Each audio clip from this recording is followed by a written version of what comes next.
자, 이제 지금부터는 이론적인 내용이라기보다는 이제 오일러 방정식을 응용해서 다양한 문제를 해결하는 것들을 이제 연습을 해보도록 하겠습니다.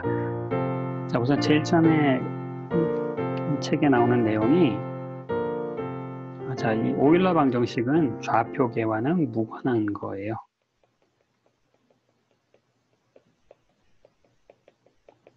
자, 좌표계와 무관하다. 이제 이 얘기는 뭐냐면은 어떤 문제를 해결하려고 봤더니 이제 주로 그림은 이런 카티전 코디네이트에서의 어떤 함수를 찾는 걸 문제를 했는데, 예를 들어서 뭐 이 양끝점이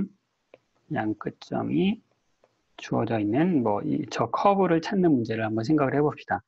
그럼 이 커브를 표시하는 방법에는 여러 가지가 있을 수가 있겠죠. 한 가지는 제일 간단한 방법은 지금 여태까지 했던 게 이제 내가 각각의 x점에서 높이가 어떻게 되는 거니? 내가 y of x, x의 함수로 y를 결정하면 저 커브가 나오는 거죠. 근데 꼭 그럴 필요가 없이 내가 이제 임의의 점을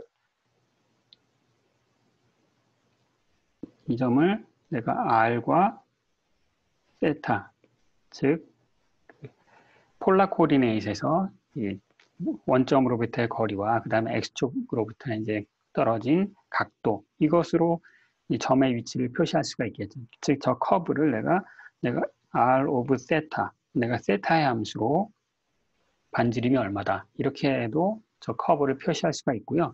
아니면 또 내가 세타의 그 r의 함수로 뭐 반지름이 10일 때 각도는 뭐 120도다. 반지름이 3일 뭐 10일 때는 각도가 뭐 45도다. 이런 식으로 표시할 수도 있겠죠. 그렇죠?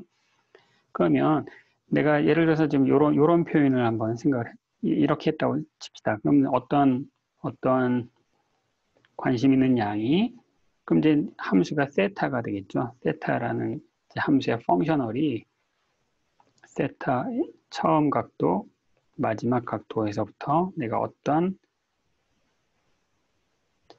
r, 그 다음에 세타라는 함수, 세타라는 거의 도함수, 이것을 r에 대한 적분이다. 이렇게 표시됐다라고 하면 여기에 대해서도 이 펑셔널 i 값을 옵티마이즈하는 그런 함수는 그냥 오일러 방정식을 그대로 따른다는 거예요. 여러분, 우리가 앞서서 오일러 방정식을 이제 유도할 때, 펑셔널 데리버티브를 이용해서 유도할 때, 이 x나 y나 이것이 카티전 코오디네이트를 나타내는 것이든 뭐는 아무 상관이 없었어요. 그냥 이미 어떤 함수에 대해서든지 항상 우리가 이제 적용을 할 수 있었잖아요. 그래서 이 경우에도 옵티멀한 그 솔루션은 f를 세타로 편미분하고 f를 세타 프라임으로 편미분한 두 개가 같다. 이것이 이제 오일러 방정식이에요. 그러니까 앞에서 y의 역할을 한 것이 세타고, 그 다음에 앞에서 x의 역할을 한 것이 r이고, 그런 연관 관계만 있으면 되고, 이것이 뭐 극좌표든 카티전 코오디네이트는 아무 상관이 없는 거예요. 함수 관계만이 중요한 거고. 그래서 이제 이것의 예로 자, 어떤 여기에 이제 일종의 뭐 유리 같은 게 있다고 칩시다. 유리가 있어서, 근데 유리 구슬 같은 게 있어서, 이제 유리는 이제 굴절률이라는 게 있죠. 굴절률. 유리의 굴절률이 이 원점으로부터의 거리의 함수로 주어져 있다고 한번 생각을 해봅시다. 원점으로부터의 거리의 함수로. 자, 이럴 때 빛이 이제 A점에서 저 B 지점까지 빛이 과연 어느 경로로 빛이 이동할 것인가? 이걸 한번 생각을 해볼 거예요. 이걸 한번 생각해 볼 텐데, 자, 여기서 이제 빛의 이제 우리가 이제 앞서서 이제 페르마의 정리에 대해서 이제 말씀을 드렸는데, 페르마의 정리에선 빛의 이동 거리는 그 빛이 이동하는 경로는 이동하는 그것이 이제 최단 시간이 걸리는 경로를 따라 움직이는 게 이제 페르마의 정리라고 말씀드렸고, 그것이 항상 성립하는 건 아니라고 말씀드렸죠. 근데 여기서 그냥 이제 성립하는 그런 시스템이에요. 자, 그러면 이제 빛의 속력은 어떻게 되죠? 빛의 속도는 이제 굴절율분의 광속이죠. 진공에서의 속도. 따라서 여기서 생각해야 되는 것은 우리가 I라고 하는 것은 ds v 이런 걸 생각을 해야 되는 거죠. dsv. ds라고 하는 것은 이 미소 거리고 이제 v는 그 지점을 통과하는 이제 속력이 되겠습니다. 그러면 이제 얘는 이제 v는 이제 굴절률에 반비례하니까 전체적으로 이제 광속분의 1이 이렇게 있고요. 그 다음에 여기에 n 곱하기 ds죠. 그렇죠? 그럼 내가 이제 저 시간을 계산하려면 경로를 쫓아다니면서 굴절률을 표시를 할 수 있어야 되고 경로를 쫓아다니면서 그 경로의 이제 미소 변이를 이제 알아야 되겠네요. 그렇죠? 그럼 이제 이 굴절률이 어떻게 주어진가 중요한데 이제 책에서 이제 굴절률이 이제 r 제곱분의 1로 주어지는 그 중심호에서 점점 멀어질수록 굴절률이 점점 낮아지는 굴절률이 더 낮아지니까 이제 이 중심부에서는 빛이 잘 못 움직이고 저 멀리서는 빛이 잘 움직이는 빛의 속력이 더 빠른 이제 그런 케이스를 한번 따져보라고 하네요. 그럼 이제 굴절률이 이제 r 제곱이 하니까 여기 이제 r에 대한 함수가 있잖아요. 그러니까 여기서 내가 모든 정보를 r에 대한 함수로 써야겠다. 이제 그렇게 생각할 수가 있겠죠. 그래서 내가 이 경로의 각 점을 x축과 이루는 세타로 표시해 봅시다. 즉 세타. 자, r의 함수로 세타. 이것이 이제 경로를 나타내는 함수가 되겠습니다. 그럼 그 다음에 해야 되는 일은 뭡니까?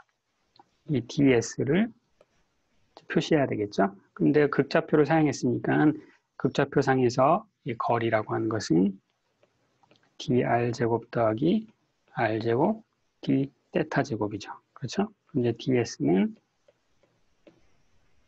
n으로부터 r 제곱분의 1이 나오고요. ds는 이제 루트 dr 제곱 r 제곱 d 세타 제곱. 그럼 내가 이제 r을 독립변수로 사용을 하기로 했으니까 물론 세타를 사용해도 상관없습니다. 네, 아무튼 r을 독립변수로 쓰면 이제 r 제곱분의 1 루트 1 더하기 r 제곱 세타 닷 제곱의 dr이 되겠네요. 그렇죠? 그래서 이게 바로 F가 되겠습니다. F는 R에 의존하고 세타에 의존하고 세타 프라임에 의존하고 근데 이것을 이용해서 내가 오일러 방정식을 적용할 수 있겠죠. 이제 오일러 방정식 오일러 방정식을 이제 쓰면 오일러 방정식은 이제 여기 있는 걸 그대로 쓸 거예요. 이건 일단 얘는 이 F라고 하는 것이 세타에 대한 의존성이 없네요. 그렇죠? 세타에 대한 의존성이 없기 때문에 일단 0은 그다음 이제 DRD 쟤를 이제 세타 프라임으로 미분을 해야 되겠네요. 세타 프라임으로 미분하면 얘는 R제곱 1 더하기 R제곱 세타 프라임 제곱에 R제곱 세타 프라임 요게 되네요. 그럼 여기 R제곱 캔슬되고 이 괄호석을 R로 미분했을 때 0이 되는 거니까 이것의 답은 뭐가 되겠습니까? 답은 저 괄호석이 상수가 돼야 되겠죠. 자, 괄호석이 상수가 돼요. 그러면 이제 오일러 방정식에 지금 미분 방정식을 얻었는데 일단 적분은 한번 했어요. 적분은 세타 프라임 나누기 자, 이것이 상수가 되라. 그럼 상수를 뭐 K라고 놓읍시다. 뭐 책에 있는 노테이션 그대로 쓸게요. 그럼 내가 이제 세타 프라임을 구해야 되는 거니까 이제 이걸 세타 프라임으로 정리를 해서 미분 방정식을 만들어야 되겠네요. 그럼 양변을 제곱하면 세타 프라임 제곱 은 이제 K 제곱이 되고요. 그럼 이제 내가 이걸 좀 정리를 하면 책에 있는 걸 이제 봐가면서 할게요. 뭔데, 얘는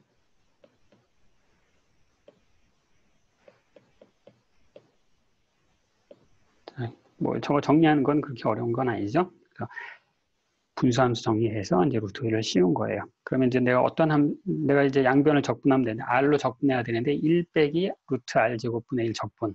이게 뭐가 될까? 얘는 다름 아닌, 이제, 삼각함수의 역함수가 이렇게 되죠. 그렇죠? 그래서 내가 이거 금방 바로 적분할 수 있고, 세타는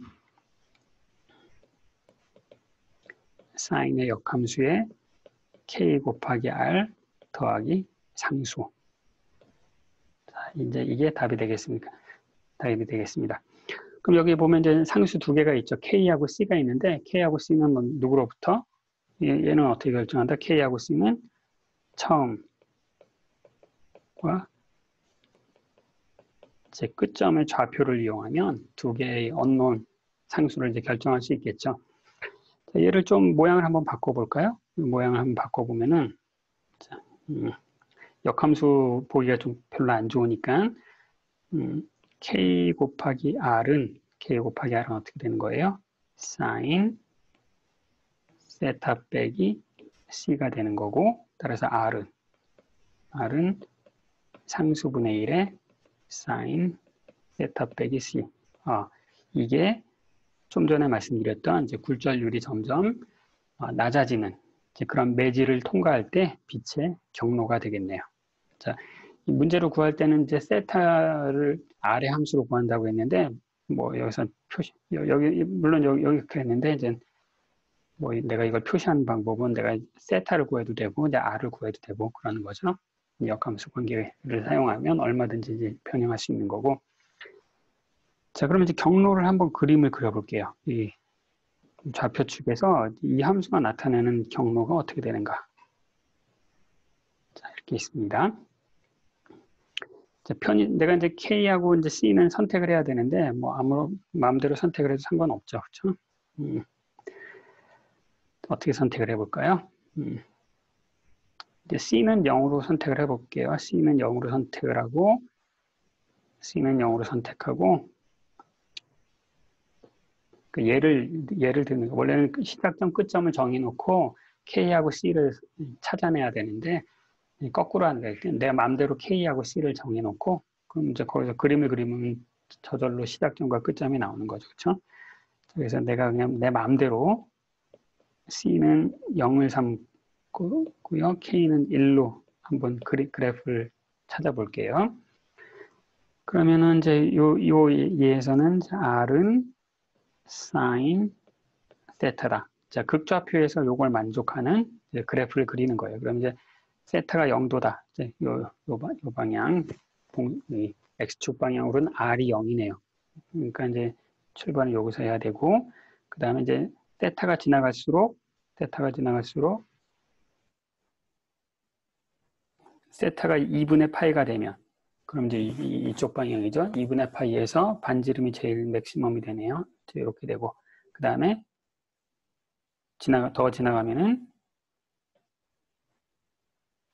이제 이렇게 되는 거죠. 그렇죠? 그래서 이제 요게 R은 sin 세타다. 이런 커브가 돼요. 자, 이게 좀 저는 찌그러진 원으로 그렸는데 원이 될 수도 있고 타원이 될 수도 있는데 여러분이 한번 컴퓨터로 그래프를 그려보세요. 그럼 이제 이게 어떻게 된다? 이 빛이 내가 여기서 출발해. 빛을 내가 여기와 이 점을 끝점이다라고 하면 빛이 어떻게 된다? 이렇게 휘어가는 거죠. 이렇게 휘어가는 거고, 뭐 여기서부터 출발해서 여기까지 간다 그러면 빛이 이렇게 휘어가는 거고, 여기서부터 여기까지 간다 그러면 빛이 이제 이렇게 휘어가는 거예요. 그렇죠?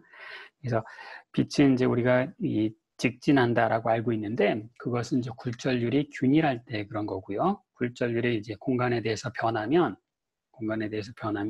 빛이 이제 이렇게 휘어지네요. 이렇게 휘어지는 걸 알 수 있고, 네, 여러분, 여기 이제 자동차 도로가 이렇게 있고, 자동차 도로가 있고, 여기 이제 아파트가 이렇게 있다고, 건물이 이렇게 있다고 칩시다. 건물이 이렇게 있어요. 그럼 여기 이제 자동차가 이렇게 이제 이 도로로 싱싱 막 달리면 소리가 이제 전달되겠죠. 소리가 전달되는데 이상하게 저층에 있는 집보다 고층에 있는 집에 소리가 훨씬 더 커요. 그 이유가 왜 그러냐면은 공기는 이제 이 높이에 따라서 밀도가 달라지죠. 공기의 밀도가 달라지고 아래가 더 공기의 밀도가 높고 위로 갈수록 공기가 조금 희박해지겠죠. 따라서 지표면으로부터 위로 가시면 갈수록 공기의 밀도가 낮아지니까 이 소리가 전파되는 그런 소리의 전달 속력이 이제 달라지겠죠. 소리 속도라고 하는 것은 공기의 밀도에 의존하잖아요. 따라서 이제 소리의 속력이 달라지니까 일종의 이제 빛으로 우리가 유추해서 생각하면 굴절률이 달라지는 거예요. 그래서 이제 소리도 그 공기의 밀도에 따라 달라지기 때문에 소리는 그러니까 직선으로 전파되지 않고 이제 이게 휘어지겠죠. 소리가 이렇게 위로 휘어져서 아파트 고층으로 갈수록 오히려 더 멀리 떨어져 있음에도 불구하고 주변 자동차 도로나 이런 데서의 소음이 더 커지는 이유가 되겠습니다. 소리가 이렇게 와야 되는데 다 위로 휘어진단 말이에요. 이렇게 위로 휘어지니까 저층보다는 오히려 고층이 거리가 멀음에도 불구하고 더 시끄러워지는 이유가 되겠습니다. 자, 이 C값과 K값을 달리하면서 이 그래프가 어떤 모양이 되는지를 여러분들이 한번 그림을 그려보시고, 그래서 빛이 어떻게 움직인다, 이게 굴절률의 함수로 이제 직관적으로 이해가 되는지 한번 이제 잘 생각해 보십시오. 자, 이게 이제 좌표축과 무관하다라고 하는 이제 그걸 예를 들어드린 거고, 그 다음에 이제 우리가 계속 이제 오일러 방정식을 이제 풀 텐데요. 오일러 방정식은 그냥 말 그대로 오일러 방정식은 우리에게 미분 방정식을 주는 거예요. 미분 방정식을 주고 그 미분 방정식은 보통의 경우는 이제 세컨드 오더 디퍼런셜 이퀘이션이 돼요. 왜냐면은 f를 y 프라임으로 편미분했으니까 이제 y 프라임 어쩌고 저쩌고가 나올 거 아니에요. 근데 그것을 x를 한 번 더 미분하는 거니까 따라서 이제 y의 2번 미분, 그러니까 2개 미분 방정식이 나와요. 그래서 미분 방정식을 푼다라고 하는 것은 일종의 이제 적분을 해야 되는 건데, 2개 미분 방정식은 우리가 적분을 2번을 해야 풀 수가 있겠죠. 그렇죠? 그래서 이런 이제 오일러 방정식을 푸는 거는 그렇게 아주 만만한 작업이 아니에요. 2개 미분 방정식을 풀어야 되기 때문에. 그래서 사람들이 이제 좀 이 오일러 방정식이 쉽게 풀리는 그런 예부터 차근차근 한번 정리를 해보자. 이제 그렇게 해서 많은 이제 간단한 그런 이런 경우에는 특별히 좀 쉽게 풀리는구나, 이런 것들을 많이 이제 생각을 해놨고, 이제 그 예를 소개해 드리려고 해요. 일종의 이제 뭐 유형별로 문제를 나눴다고 해야 되나? 뭐 그런 얘기인데.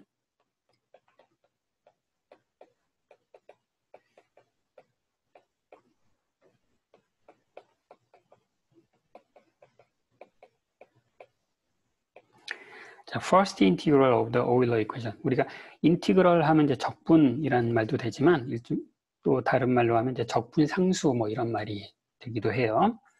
자, 아까 말씀드렸다시피 이제 오일러 방정식은 2번 2개 미분 방정식을 우리에게 주기 때문에 우리가 2번 적분을 해야 돼. 근데 여기서 이제 first integral이라고 하는 건 뭐냐면 2번의 적분 중에 한 번의 적분이 공짜로 된다. 이제 그런 케이스를 일컬어서 이제 first integral of the Euler equation, 이제 이렇게 돼요.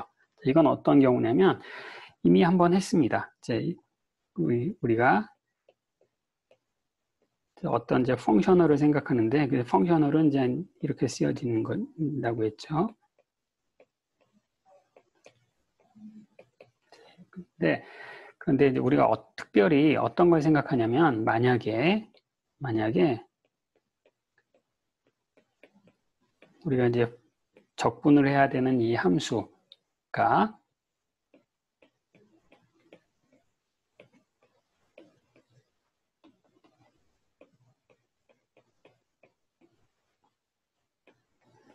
함수값에는 의존하지 않을 때 어떻게 되는가 한번 생각해 보자는 거예요. 이거는 이제 일반적인 케이스는 아니라 어떤 특별한 케이스죠. 그러니까 특별한 케이스임에도 불구하고 이런 일이 자주 일어나요. 근데 그 예는 좀 이따 말씀드리기로 하고, 이런 경우에는 오일러 방정식이 어떻게 간단하게 되나 봅시다. 자, 오일러 방정식이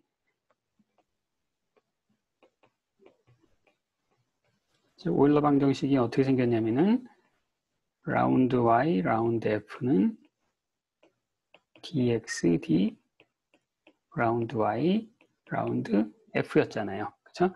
자, 그런데 이런 그 컨디션 하에서는 f를 y로 편미분한 게 0이 되네요. 그러니까 이게 0이란 얘기죠. 저런 가정을 한다는 얘기는.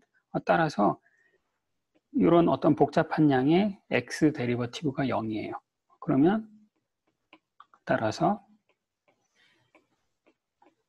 얘가 상수가 되겠죠. 그렇죠? 그걸 x로 편미분해서 0이 돼야 되는 거니까. 그래서 그러면 이제 f를 y 한 번 미분한 거로 편미분하면 이제 y의 1개 미분만 살아남는 거죠. 원래는 2개 미분 방정식이 나와야 되는데 1개 미분 도함수만 만족하는 방정식을 찾았으니까 이게 일종의 적분을 한 번 한 셈이에요. 적분 한 번 한 셈이고 그래서 이제 요게 나온 거죠. 그래서 이제 이것은 이제 first integral이라고 하는 것은 내가 한 번 적분을 해서 나온 요 적분 상수를 이제 first integral이라고 부르는 거고, 그럼 1개 미분 방정식을 한 번 더 풀면 이제 함수가 다 나오는데, 그럼 이제 또 다른 적분 상수가 하나 더 필요하겠죠. 그걸 이제 그걸 찾기만 하면 되는 거야.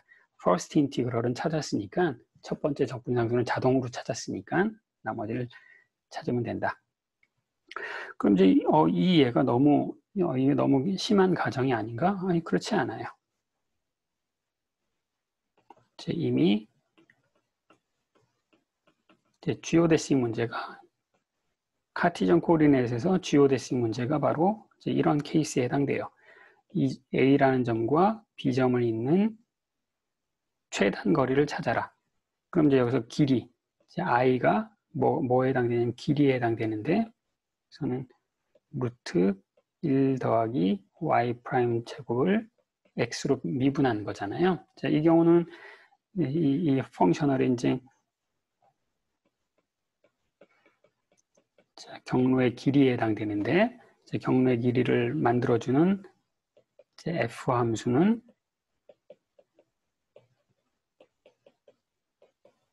이거였죠.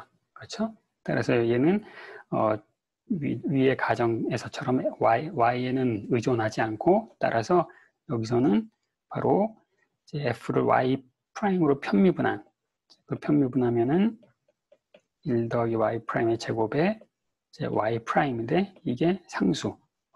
두 번 미분한 방정식이 아니라 1개 미분에 대한 방정식만 얻어졌죠. 그래서 사실 이제 이건 더 간단해서 이제 y 프라임은 뭐 정리하면 이제 상수가 되는 거예요. 뭐 C1이라고 할까요? 그럼 이제 얘는 C1x, 이 미분 방정식을 보면 또 다른 이제 적분 상수가 하나 되고, 그래서 이게 first integral, 이제 second integral. 이제 수학에서는 이제 first integral이라고 부르고, 이제 물리에서는 얘를 뭐라고 부르냐면 보존량이라고 불러요. 보존량. 그래서 여러분들이 역학을 할 때 역학적 에너지가 보존된다. 그때 그 에너지가 다름 아닌 뭐냐면 여기서 수학에서 얘기하는 이제 first integral에 해당되는 거예요. 역학을 이제 라그랑지안 다이내믹스를 할 경우가 있는데 그 케이스가 등됩니다.